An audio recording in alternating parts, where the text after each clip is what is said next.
Hola, soy Josefina Blanco y soy psicólogo.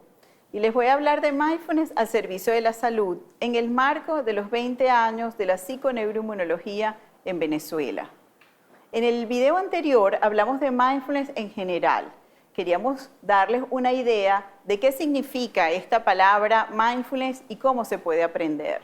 Vamos a ver ahora cuáles son los beneficios de mindfulness y cómo mindfulness puede tener efectos importantes en la salud. La práctica de mindfulness no es fácil.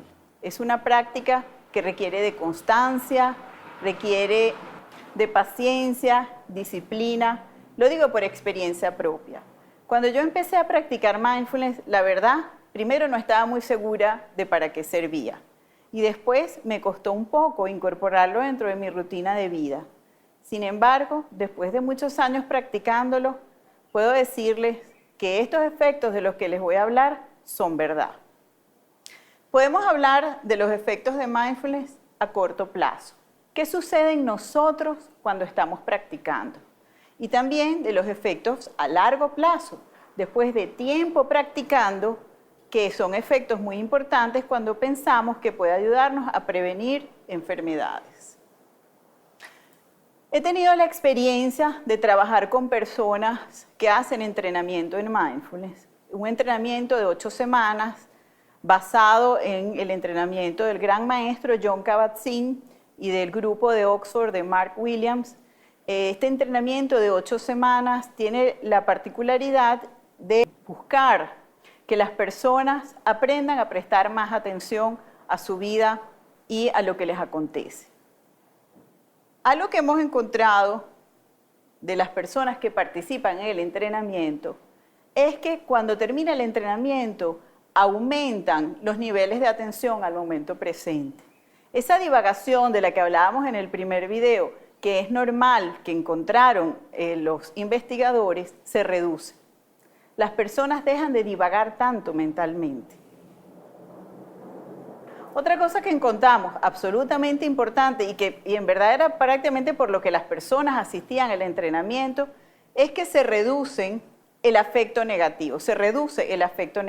Por ejemplo, las personas están menos angustiadas, menos preocupadas, menos hostiles, con menos irritabilidad, menos temerosos, se sienten menos nerviosos o ansiosos. A lo largo de 8 semanas de entrenamiento, que es poco si nos ponemos a ver, un entrenamiento de 2 meses pueda hacernos sentir con menos afecto negativo. Pero es muy importante sostener la práctica después que se termina el entrenamiento.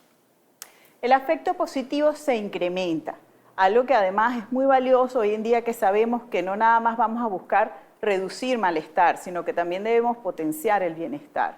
Encontramos después de 8 semanas de práctica que las personas tenían mayores emociones, mayor afecto positivo. La ansiedad. La ansiedad disminuía sobre todo la tendencia a ser ansioso. Esto también se corrobora con muchos de los estudios que se han hecho en otras partes del mundo y por otras personas, que generalmente lo que es el estrés o en este caso la ansiedad tiende a disminuir. En fin, podemos decir que la práctica de mindfulness en largo plazo, de 8 semanas, por lo menos en un plazo de 8 semanas, apunta hacia un incremento del bienestar subjetivo. Las personas reportaban que se sentían mejor. A lo mejor los números no lo decían tanto, pero su verbatim era: me siento más tranquilo, me siento bien, me siento que puedo manejar mejor las cosas de la vida. En la salud específicamente, es muy importante conocer qué efectos tiene. Gracias a la investigación, gracias a la ciencia, se han podido encontrar efectos que tiene tanto la meditación como el mindfulness en general en la salud. En este trabajo que realizaron Colbourn y Fredrickson, hablan de los efectos de mindfulness en el sistema inmune, el sistema cardiovascular y el dolor crónico.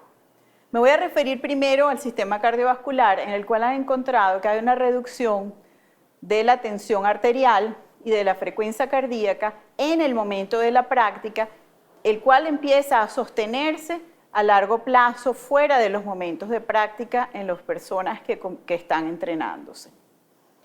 Para manejo del dolor crónico es una herramienta que permite a las personas vivir mejor a pesar de su dolor. Puede ser que el dolor disminuya, pero puede ser que no. Sin embargo, la calidad de vida de la persona aumenta cuando tiene esta herramienta a su disposición. Dentro de lo que refieren estos autores, tenemos por un lado que hay una mayor regulación de las emociones y del estrés. Cuando somos más conscientes de lo que sentimos, estamos más enfocados en lo que sentimos y somos más conscientes de ello, vamos a poner a las emociones y al estrés al servicio de mecanismos naturales de regulación. No tenemos que controlarlo ni pelearnos con las emociones, sino que al aceptar que tenemos esas emociones, recordemos que la definición de mindfulness es enfocarnos, tomar conciencia de lo que sentimos y aceptar lo que sentimos. Cuando todo esto ocurre, los mecanismos naturales de regulación emocional se activan, así como también los mecanismos naturales de regulación del estrés. Hay un aumento del tono vagal, una medida eficiente de la respuesta parasimpática, lo que se va a traducir en menores niveles de estrés. Aumento de emociones positivas, que ya empezamos a hablar de eso anteriormente. Las emociones positivas hoy en día se ha encontrado que son tan importantes para la salud como reducir las emociones negativas.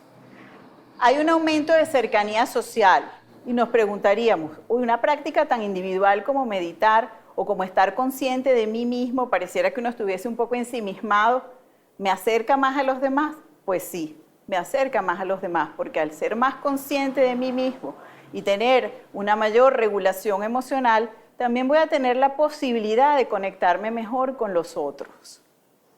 También esto pues se va a traducir en mayores recursos personales. Todos estos efectos tienen que ver un poco porque hay una reducción de la rumiación mental. La rumiación es esa pensadera que muchas veces tenemos, nos ha pasado, seguramente te ha pasado, despertarte en la noche y tener un mismo pensamiento que se repite y que no puedes dejar de pensar en eso. O a lo largo del día también, pensamientos que van y vienen, estamos ahí rumiando mentalmente. Hay una reducción de la rumiación mental cuando aprendemos las estrategias o practicamos mindfulness. No dejamos de pensar, nos relacionamos distinto con lo que pensamos. Por eso hablamos que nos distanciamos de nuestros pensamientos. Cuando comenzamos en el primer video, hablamos de que muchas veces estamos pensando en el pasado y pensando en el futuro y que eso se conecta con malestar. De aquí la importancia de esta práctica. También, pues, esto de que se incrementa el afecto positivo se ha observado en electroencefalogramas, es decir, hay evidencias científicas de muchos de estos efectos de los que estamos hablando. Y la reducción de la reactividad de estrés, que es algo que ocurre con esta práctica y que fue, vamos a decir que originalmente para lo que fue creada, como un entrenamiento para reducir los niveles de estrés. En cuanto al sistema inmunológico, hay un trabajo muy importante que realizó Jon Kabat-Zinn con Richard Davidson, en el cual a sujetos comunes, no meditadores de gran larga data, los entrenaron en mindfulness e hicieron una medición pre y post del entrenamiento y encontraron que en las personas que practicaban mindfulness había un incremento significativo de anticuerpos ante una vacuna antigripal.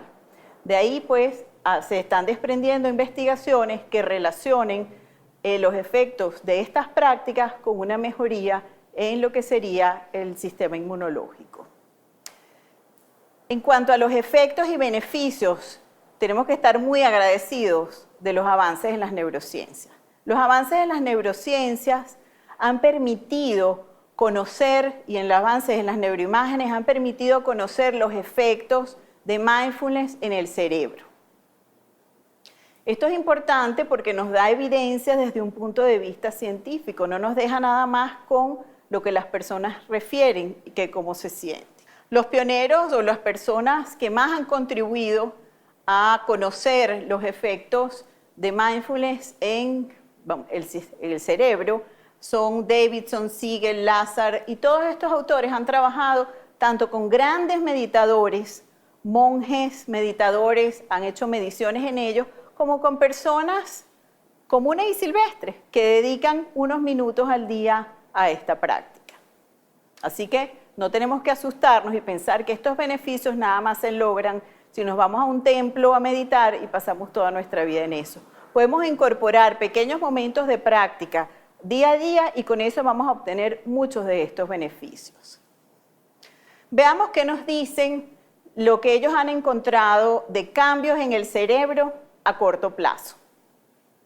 A corto plazo han encontrado que enciende el cíngulo anterior. Esto quiere decir que va a permitir una mayor integración de pensamientos y emociones. Y esto es muy importante cuando estamos trabajando con emociones negativas y displacenteras. Hay una mayor activación de la corteza prefrontal, hemisferio izquierdo, que es la zona asociada a las emociones positivas. Esto nos da una evidencia de que el que haya más emociones positivas y más afecto positivo tiene un sustrato en la activación de lo que ocurre en el cerebro. También hay una menor activación de la amígdala en las personas en el momento que están practicando. Esto quiere decir que hay una menor reactividad al estrés. Es decir, de alguna manera va a haber la posibilidad de que no estemos reaccionando, estresándonos por cuanto evento ocurra a nuestro alrededor. Una mayor activación de la ínsula, que también ocurre con la práctica, que se traduce en una mayor conciencia de nuestras sensaciones y de nuestro cuerpo, algo muy importante cuando estamos hablando de salud y trabajando con enfermedad. A largo plazo también hay efectos muy importantes que se van dando a medida que practicamos. Yo siempre digo que la práctica de mindfulness es como las millas viajeras. Todo suma y se van acumulando y al final podemos tener el mejor pasaje. Hay un engrosamiento en determinadas regiones de la corteza prefrontal. Esto es muy importante si consideramos que es la región para la solución de problemas y el razonamiento, y que a medida que el tiempo va transcurriendo, en los procesos normales de envejecimiento tiende a haber un adelgazamiento de esta región. Hay un engrosamiento de la ínsula. No solamente hay una activación, sino que esto también se traduce en un cambio en la forma, y esto va a traducirse en mayor conciencia del cuerpo, y también se ha encontrado que se relaciona con la empatía. La empatía es ese poder acercarme al otro, ponerme en el lugar del otro cuando el otro lo requiere. Por eso es que decimos que esto no es una práctica aislada, individual, es una práctica que nos conecta hacia los demás. Nos permite también compensar entonces deterioros propios del envejecimiento.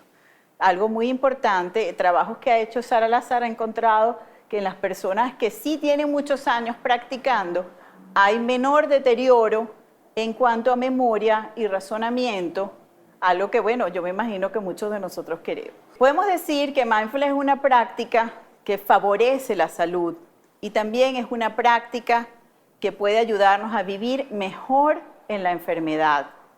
Por eso nosotros decimos, tomando este proverbio sufí, no esperes que pase la tormenta, aprende a bailar bajo la lluvia.